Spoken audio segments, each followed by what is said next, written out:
The M3 GTR needs no introduction, so I'm not gonna. You know what it is. You know, every single time I find out more information about the M3 GTR, I kind of need to share it, because who doesn't want to know more about this car? And essentially what we're talking about today is how this came about. How did they choose the M3 GTR? And we also get a look at some of the early concepts for Most Wanted's cover. Let's start with the basics. This is Derek Hamilton. You'll know him as Razor Callahan from Need for Speed Most Wanted 2005. Now, he is a great character, probably one of the best villains in a game, in my opinion, that we've ever had. Well, it turns out he's also an incredibly nice guy. I actually got to meet him. There's a full video of that if you want to go watch that after. I'll link up all the M3 content at the end of this video. We're making it kind of a thing, I've realized. Anyway, although he's a very horrible guy that steals our car, he's an incredible sweetheart and honestly so passionate about Need for Speed, to the point where he posts other people's M3s that they're making, Need for Speed fan art and the like. Next up, you need to know about Habib Zargarpur. I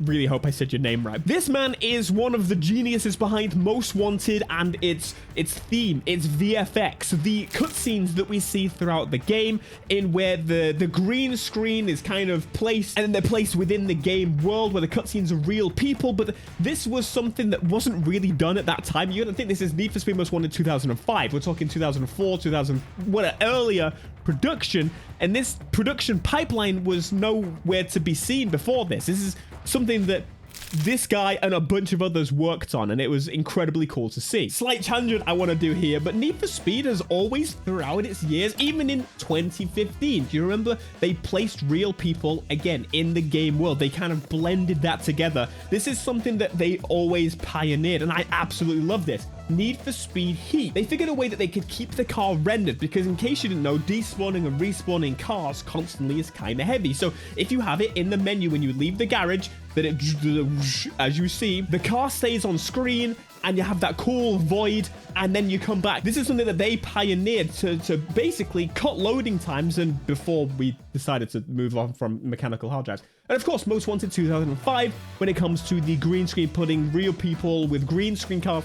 Part of it had Razor in just a green screen car. Because do you think they had an M3 GTR? No. So they've always pioneered these VFX and tricks.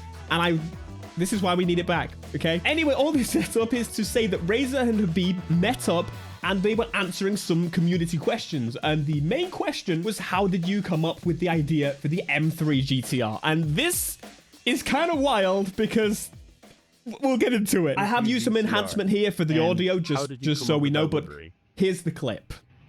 So the reason was this video went viral of MDBTR on the Year course. Just a dash count, yes.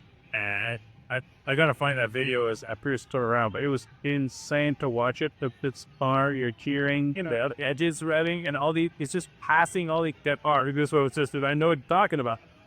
And we looked at that, we're like, because here's the thing, we had originally Prespigos, Ferraris, and, you know, Porsche. Underground was street racing, you know, the Nissans, right? Nissan, the Hondas. And so it was postponed. We're like, we don't want to go to either extreme. So BMW got like to do it. And then that video was like, that's what we want to do again. The interesting thing was two things happening. There's a body kit design of the cars, and then there was the what we call liveries. The British call livery.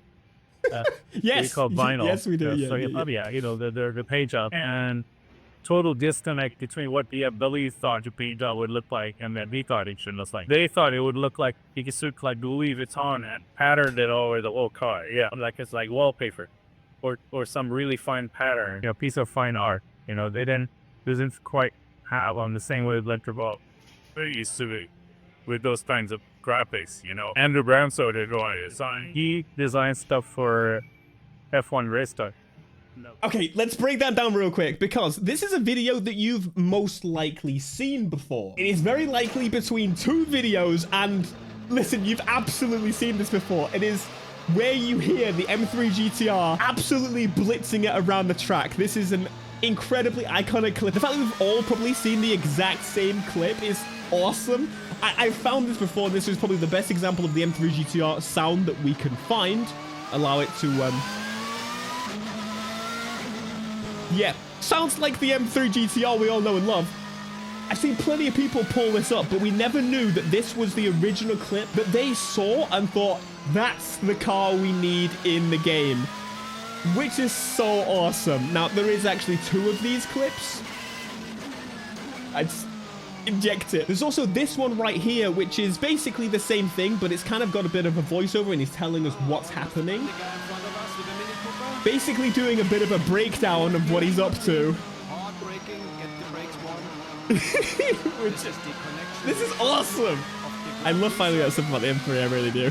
So one of the videos we've all heard by searching the M3 is actually the video that actually inspired them to go with the M3. Now, one other thing that you might not know, you probably know this if you're watching this far into the video. This BMW M3 GTR that was added in the update, you may already know this, but on the side, on the front fender, you can actually see the original design that was put forward for the M3 GTR. This is something that a lot of people already know, but I thought it was a pretty cool way to link it into this post by Habib showing the M3 in its red livery. Now, I know for a fact there's going to be some people out there that are like, why didn't they go with that? The red one makes it. No! The blue is the way. Is the best. He says, one of the never seen before renders I made for Need for Speed Most Wanted in 2005. This is what the Hero M3 GTR could have looked like. This is something we knew about before this special M3 GTR, but what I do know is that the cover and the name of the games generally come quite late into the idea of a game with Need for Speed. That's just always the way it's been. This kind of shows that they were really pretty set on the idea of the red and the M3 pretty early on. Maybe this was just bizarre for game development normally, or maybe this is how they did it in the past, because I know most of the time when Need for Speed is being named, it's pretty much the last thing that happens. In fact, here are some of the concept covers for the game, and I love that Instagram does this blending of pictures. But we've got the M3. This one doesn't look like the actual race car. It looks very similar to the final cover, but anyway, we've got a top-down version of it with what looks like a S15 or something. Of course, that was probably an earlier concept, but no, the M3 from that picture right there with the cover, Most Wanted. I mean, clearly they were set on the M3 idea, and there's the other version that's available in the game. You can actually get access to this. This is really cool to say. I love this stuff. Also, I noticed on the cover it says online broadband only. You can't play this on dial-up. And it is properly interesting to know that BMW were going for something, well, kind of completely different. They were going for like a Louis Vuitton thing.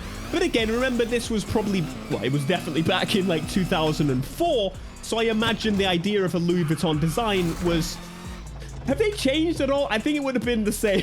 Well, they wanted something different from like the Need for Speed Underground. They wanted something different from the Hot Pursuits. They wanted something in the middle that could maybe blend both of those worlds. And this was actually around the time, in my opinion, that BMW, Audi, and so on was growing in popularity in America. They were finally figuring out how to make their cars, you know, not blow up so easily. And what is quite interesting, my bumpers come off. What is quite, my wing! And what is quite interesting is they've never really directly tried to replicate the feel by adding a race car to a street racing game. Now, I'm sure nowadays car companies are a little bit more wary about adding their race cars to street racing games, obviously. But from what I know, the ties at Need for Speed and developers I've spoken to in the past, BMW is among one of the greatest brands to work with when it comes to doing cool shit like this. At least with the Need for Speed team, Nissan is also a really good one. These are the two big dogs. I love these guys. We don't like Toyota.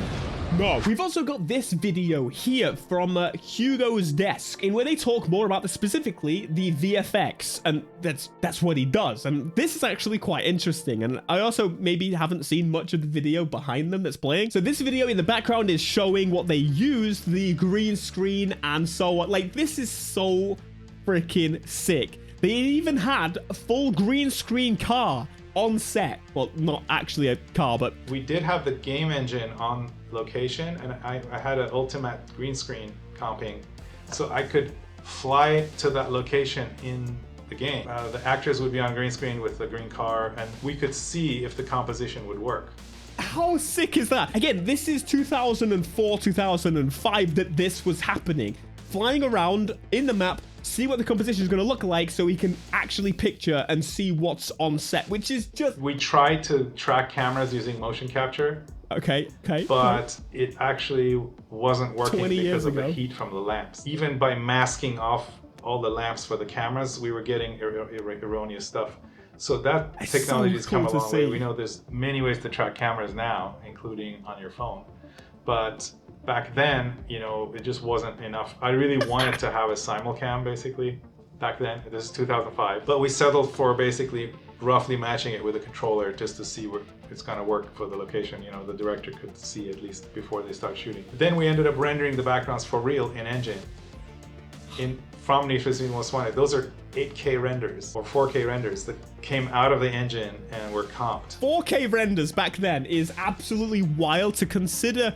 We got the compressed to shite cutscenes from that game, which makes you think out there, someone, EA likely on their storage, unless they cleared it out, actually has 4K renders of the scenes. And those cameras probably at least 1080p. They have got higher quality versions of those cutscenes that couldn't fit on the DVD, and I demand them.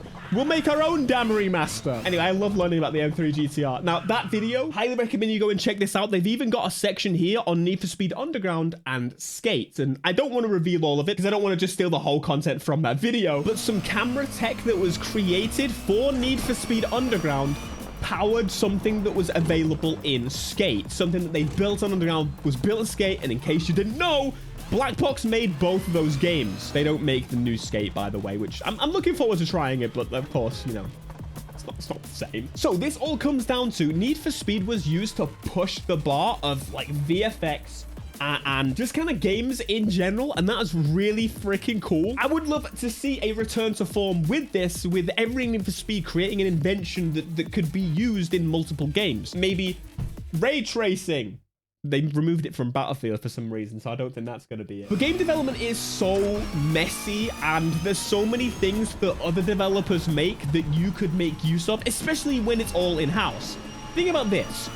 I'm EA, I make Battlefield, therefore I have a lot of textures from Battlefield, and I also make Skate and Need for Speed. They also make FIFA, and that's why I'm so confused.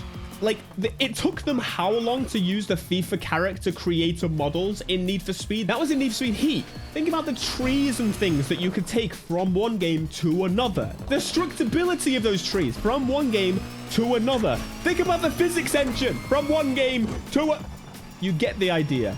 I almost feel like EA is being very wasteful, and they've been very wasteful, but they didn't always have that under them, on top of them, hanging over them. That's what I meant. So anyway, M3 GTR stuff that you may not have known before. You're very welcome. And if you know any cool facts about the M3 GTR, do let me know, because the more the merrier, right? Yeah, M3. Big love, big love.